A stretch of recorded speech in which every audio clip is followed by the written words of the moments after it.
महाराष्ट्र में पहाड़ भी है, पर्यटक क्षेत्र भी है, समुद्र भी है, इंडस्ट्रीज भी है, बहुत सारी चीजें महाराष्ट्र में। समझ में आ गया कि नहीं?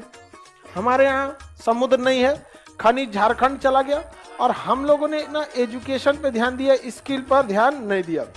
हमारे देश में ये इस एरिया में खास करके यूपी बिहार ये एरिया जो दिख रहा है ना, यहाँ पे ना हम लोग ज़्यादातर लेबर बेल्ट के लोग आ जाते हैं। समझ में आ गया कि नहीं आ गया? अब लेबर को ना कहीं पे भी, पूरी इंडिया में कहीं चलिए, पूरी दुनिया में भी लोग लेबर को लेबर की तरह देखते हैं, उसको बहुत ज़्यादा वो रिस्पेक्टेबल वर्ग से नहीं देखते। और वही कभी कभी क्या हो जाता है, डिस्प्यूट का कारण बन जाता है, क्योंकि हर कंपनी के लिए जितना जरूरी अपर लेवल का एम्प्लॉय है उतना ही जरूरी लोअर लेवल का एम्प्लॉय होता है। दोनों जरूरी होते हैं एम्प्लॉय।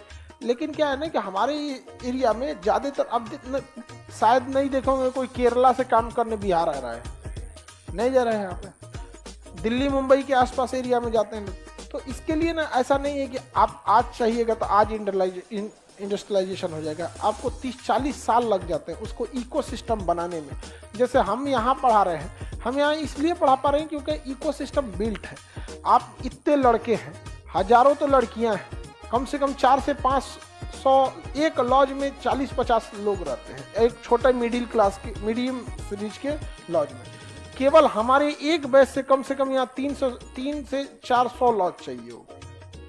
हमारे यहाँ 3 से 400 लॉज को तो हमारे आप लोग जाके भर देती होंगे। लेकिन अगर हम यहाँ किसी गांव में चले जाए, 5 साल 10 साल लग जाएगा उतना लॉज बनने में जितना आप केवल मेरे बैच के लड़के नहीं बन पाएगा। अच्छा, यहाँ से हम अगर उठ के चले जाए स्टेशन के पास, स्टेशन में घर बने बड़े बनाए गए, स्टूडेंट के हिसाब से नहीं बनाए गए। तो यहाँ धीरे धीरे करके एक इकोसिस्टम बिल्ट हुआ। पहले यहाँ भी कुछ नहीं था, नाव लगती थी।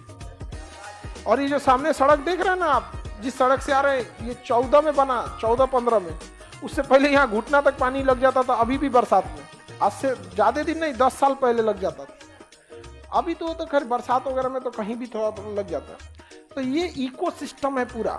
आपको रात 2 बजे जरूरत पड़ेगी अपनी जरूरत चीज़ों की तो मिल जाती है। यहाँ कॉपी किताब, सेकेंड हैंड किताब, सेकेंड हैंड मतलब मटेरियल, नोट्स, सारी चीज़ें क्या होती हैं, अवेलेबल हो जाती है। यहाँ आप किसी दुकानदार से जाके कहिएगा हमको 40 रुपये का सरसों तेल दे दो, 50 रुपये का दे देगा।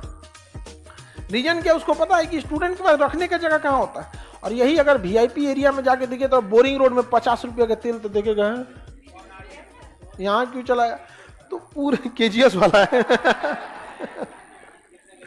स्टूडेंट ऐसे होते हैं। यहाँ डॉक्टर भी आपको उसी टाइप के मिलेंगे, नॉर्मल बीमारियों के इलाज कर सके। यहाँ आप सोचिएगा लेजर से सर्जरी हो जाती है, यहाँ का कौन स्टूडेंट लेजर से सर्जरी कराएगा यहाँ पे।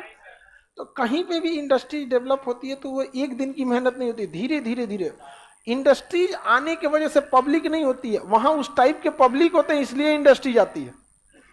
समझ में आएगी नहीं? यहाँ का किराया भी महंगा है। अगर हम लोग यहाँ से उठ के कहीं दूसरे जगह जाएं तो यहाँ का आधा किराया लगेगा, लेकिन नहीं सक्सेस हो सकता है, क्योंकि केवल कोचिंग नहीं होती ना, उससे सपोर्टिंग बाकी सारी चीजें होती है। यहाँ ऑटो वाला, रिक्शा वाला सब हैबिचुअल है। अच्छा, यहाँ के लोग भी हैबिचुअल है, उनको